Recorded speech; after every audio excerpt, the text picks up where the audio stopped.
The Global Horror Files. Kwentong katatakutan, kwentong kababalaghan, kwentong kapanindig sa The Global Horror Files. Sa isang liblib na barangay sa gitna ng kagubatan at malayong kabukiran, nagkaganap ang burol ni Lola Miling.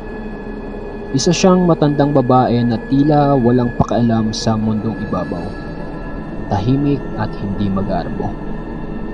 Walang masyadong bisita sa kanyang burol bukod sa mga kapitbahay at ilang kamag-anak. Tanging ang ilaw ng mga kandila at kasera ang nagsisilbing gabay sa dilim ng gabi.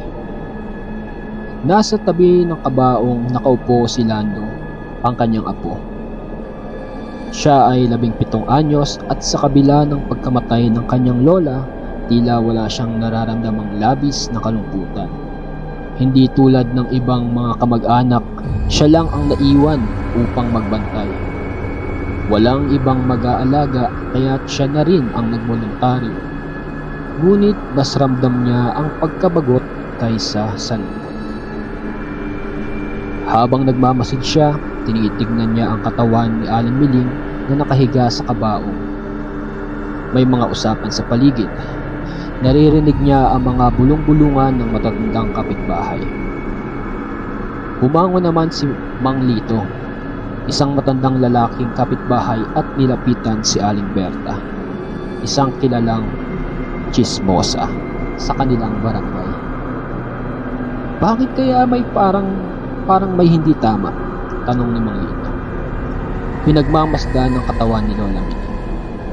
Biglaan lang ang pagkamatay niya. Wala naman tayong alam tungkol sa sakit ni Lola, sagot naman ni Aling Berta. Pero may narinig akong kwento, may aswang daw sa gubat. Baka siya ang dahilan. Si Lando sa kanyang upuan ay hindi alintana ang mga pag-uusap ng mga matatanda. Wala siyang pakialam sa mga kwento ng aswang na laging naririnig sa barangay. Hindi siya naniniwala sa mga ganoong bagay. Ngunit may isang pakiramdam sa kanyang puso. Isang kakaibang kabang nararamdaman na hindi niya kayang ipaliwanag. Hindi alam ni Lando ang mga bagay na tinatanggihan ng kanyang isipan ay unti-unting nagiging totoo. Nang sumapit ang hating gabi, si Lando ay nag-iisa na sa tabi ng kabaong. Tulog na ang lahat at ang mga kandila ay nagsisimula ng magdilim.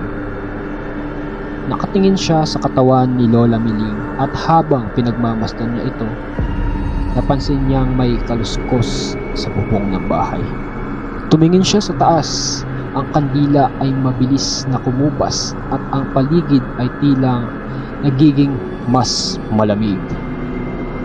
Habang nakatingin siya, narinig niya ang isang hindi kayang ipaliwanag na tunog, parang may gumagapang sa kisame.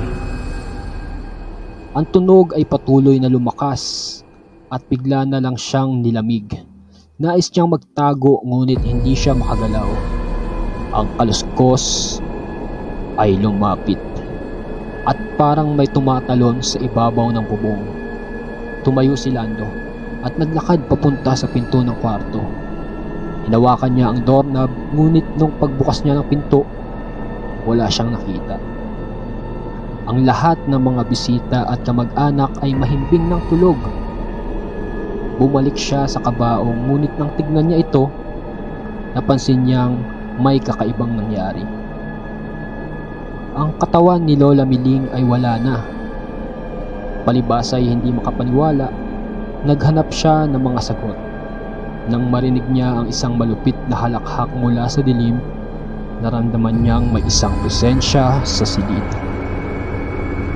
Ang katawan ni Lola Miling ay nawala at sa kanyang lugar ay isang malaking katawan ng isang nilalang. Nang magbukas ang pinto, lumabas si Lola Miling. Ngunit hindi siya ang lola na kilala ni Lando. Ang mga mata ni Lola Miling ay nakapula at ang kanyang bibig ay puno ng matutulis na pangil. Hindi siya ang lola na kanyang iniisip, kundi isang nilalang na nagmula sa kadiliman. Isang aswang na nagbabalik upang kumuha ng buhay. "Bakit ako?" tanong ni Lola Miling. "Akala mo patay na ako?" Hindi nakagalaw si Lando. Isang malamig na kilig ang dumaan sa kanyang katawan at napansin niyang hindi lamang si Lola Miling ang nagbabalik. Ang buong katawan ng kanyang lola ay nagbago. Nagkaroon ng mga mahahabang pangil, mga pakpak, at parang naging isang nilalang ng dilim. Nang muling magsalita si Lola Miling, ang kanyang boses ay hindi na ang boses ng isang ina. "Panahon na para ipasa ang sumpa," sabi nito. Ang kanyang mga mata ay nagliliyab ng galit. Ngunit sa kabila ng takot, biglang ngumiti si Lando. Ang ngiti na iyon ay hindi ngiti ng takot. Mabilis siyang nagbago ng anyo. Ang katawan ni Lando ay nagkaroon ng pakpak at ang kanyang mga mata ay nagniningning. Ang isang uri ng lakas, isang bagong anyo, isang tagapagbantay ng dilim. Mula sa loob ng kanyang katawan, isang malupit na puwersa ang pumutok. At bago pa man magtangkang sumugod si Lola Miling, si Lando ay lumipad sa dilim ng gabi. "Handa na ako, La," sabi ni Lando, na ngayon ay tinatawag na si Lola Miling, na ngayon ay ganap ng aswang. Ay ngumiti at niyakap siya sa hangin. "Ang tagapagmana ko, Anya. Simula ngayon, ikaw na ang bantay ng barangay." At nang lumipad sila sa dilim ng gabi, iniwan nilang nakabukas ang kabaong ni Lola Miling.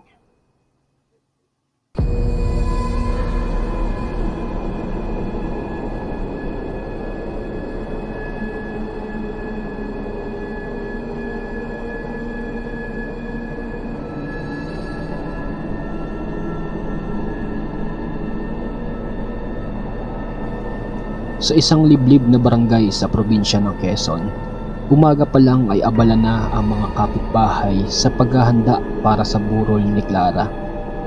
Isang dalagang ina na bigla ang pumanaw matapos lamang ang ilang araw na pagkakasakit. Tahimik lang ang kanyang 9 na taong gulang na anak na si Andoy. Nakaupo sa tabi ng kabaong. Suot ang lumang t-shirt ng ina at hindi lumilihis ng tingin sa malamig na katawan nito. Walang bandang tugtog, walang kabaong na mamahalin, kundi kahoy na pinagtagpi-tagpi at may ilang bulaklak na pinulot lang sa paligid at mga kandilang unti-unting nauupos. Ganito ang lamay sa kanila, simple, tahimik at puno ng bulong-bulungan. May mga matatandang nagsasalita sa gilid. Ang mga salita ay halos pabulong. "Biglaan ang pagkamatay ni Clara. Parang malakas pa siya noong isang araw. May naamoy daw si Mang Turing kagabi. Aswang." Puro tsismis. Ngunit walang gustong magsalita ng derechahan. Wala ring gustong manatiling magdamag sa pagbabantay. Kaya't si Andoy, kahit bata, ang iniwan sa tabi ng kabaong nang sumapit ang hating gabi. Tahimik ang paligid. Ang tanging maririnig ay ang pagaspas ng dahon, ang kuliklig, at ang pagputok-putok ng kandila. Tinitigan ni Andoy ang mukha ng kanyang ina. Tahimik pa rin siya kahit nanginginig ang kanyang katawan. Bumangon siya mula sa silya at naglakad palapit sa kabaong. Pinagmasdan niyang mabuti ang katawan ng kanyang ina at sa bawat sandali, parang may unti-unting kabog sa kanyang dibdib. Naglalakad siya patungo sa puno ng saging sa labas ng bahay na naang isang sanga ng bulaklak. Iniisip kung anong klaseng kasaysayan ang matutuklasan niya sa gabing iyon. Habang nakatayo sa ilalim ng puno, napansin niyang may kakaibang amoy. Hindi bulaklak, kundi isang matamis at amoy saging.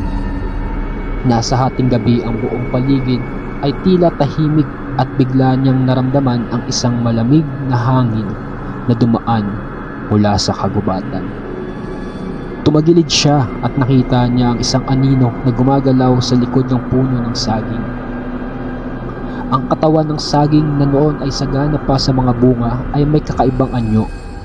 Ang balat nito ay dumudugo at may mga matutulis na pangil na nagsisimula sa katawan ng puno. Anong nangyari dito? Tanong ni Andoy habang nagmamasid sa ilalim ng puno. Biglang may umapos na malamig na kamay sa kanyang balikat habang napapaatras. Natuklasan niya ang isang pamilyar na muka, ang kanyang ina. Ngunit hindi ang itsura ng isang normal na tao. Ang mga mata nito ay nagniningning sa dilim at ang kanyang bibig ay puno ng matutulis na pangil. Hindi na ito ang Clara na kilala ni Andoy. "Anak ko, bakit hindi mo ko tinulungan?" sabi ni Clara. Ang boses nito ay hindi na ang pamilyar na boses ng ina, kundi isang mabagsik na tinig. Isang malupit na ngiti ang sumungaw mula sa muka ni Clara. "Ako na ang magiging tagapag-alaga ng aming mga kaharian," dagdag niya. Nang magpalinga-linga si Andoy, nakita niya ang isang malaking katawan na nagsisimula ring magbago. Ang katawan ni Clara ay nagkakaroon ng malapuno ng saging na balat. Ang mga daliri ni Clara ay naging matutulis na pangil at sa bawat hakbang niya, ang katawan ng saging ay nagsimulang magbukas. Naglalabas ng mga madidilim na ugat at malagkit na likido. Nagsimulang mag-iba ang anyo ni Andoy. Ang kanyang katawan ay nagkaroon ng malalaking pakpak na parang mga dahon ng saging. Ang kanyang mga mata ay nagningning sa dilim at nagsimulang magbago ang kanyang katawan na isang malaaswang na nilalang, ang tagapagbantay ng lugar ng mga aswang. Hindi na siya ang batang Andoy na iniwan ni Clara. Ang pamilya ng mga aswang ay nagsimula ng muling magparami. Ang katawan ng saging ay muling magsisilang, sabi ni Clara. Ang kanyang boses ay nagiging isang sigaw ng nilalang sa dilim. Kung kayo ay may mga istorya ng kababalaghan or kakaibang mga karanasan, maaari kayong mag-email sa ating email address powerbuildph. Maraming salamat sa mga tagapakinig at maraming salamat pa sa mga makikinig at magpa-follow dito sa atin. Bye-bye!